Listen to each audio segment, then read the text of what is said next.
Le pape François est de toute façon l'un des leaders politiques principaux au monde. Le problème, c'est que, et on l'a dit à un instant, en dépit de son aura, le pape n'a pas de moyens d'agir autre que ses discours. Les régimes politiques, eux, disposant d'une puissance économique, diplomatique, militaire absolument magistrale, en tout cas pour les grandes puissances, n'ont pas à obéir au pape. Le pape, de toute façon, n'aura jamais de division blindée. Il est actif. Vous voyez, je pense qu'il se dit, il a une espèce de chronomètre dans le ventre, il se dit, j'ai 81 ans, la place où je suis, à l'âge que j'ai, où je suis là pour faire quelque chose, où c'est pas la peine.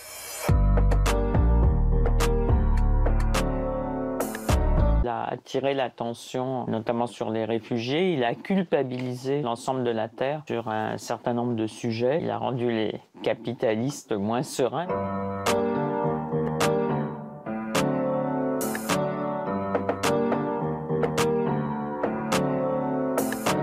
Tous les papes sont plus ou moins politiques, mais lui, il est dans le sens où, non seulement il est le premier pape de la mondialisation, mais d'emblée, il a pris la mondialisation comme objet. Et il y était cash.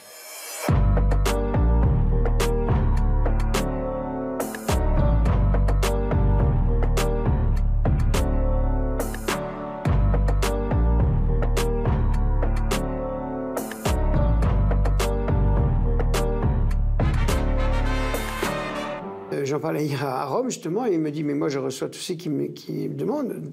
Trump avait demandé à être reçu, Erdogan demande je le reçois. Maintenant, quand je reçois, je dis ce que je pense. Et quand vous voyez les images, d'ailleurs, quand il a reçu Trump, vous voyez bien que ce n'était pas son meilleur copain. Les images parlaient toutes seules.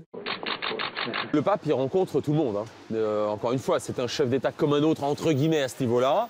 Erdogan, il est le chef d'un État quasi intégralement musulman, et d'ailleurs musulman très revendicatif. Donc j'ose espérer que le pape souhaite tenir des discours forts, voire fermes, vis-à-vis de ces chefs d'État qui, effectivement, sont très critiqués à juste titre.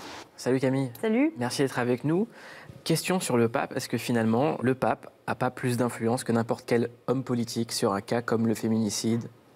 On peut se poser la question. En plus, le pape François, c'est le deuxième leader mondial le plus suivi sur le réseau social Twitter, avec presque 45 millions d'abonnés. Il a 9 comptes différents en 9 langues.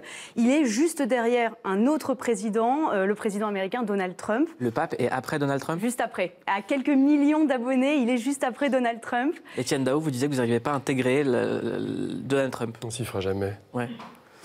Lui non plus. D'après les images, en tout cas, il a du mal à... Mais il reçoit tout le monde au Vatican. Là, donc, demain, Erdogan va venir. C'est un événement quand même parce que c'est la dernière visite d'un président turc au Vatican. C'était en 1959. Il est attendu. C'est un pape qu'on écoute beaucoup. Il a une parole libre et on n'avait pas entendu ça à peu près depuis Jean-Paul II. Est-ce que vous le trouvez à la hauteur, ce pape ? Moi, je le trouve bien. Ah, il est formidable. Ouais. Il est formidable, je veux dire. Ce type qui essaye de réformer à la fois le Vatican, de lutter contre la pauvreté. Alors, est-ce qu'il va pouvoir faire quelque chose sur le féminicide ? Je ne suis pas sûre.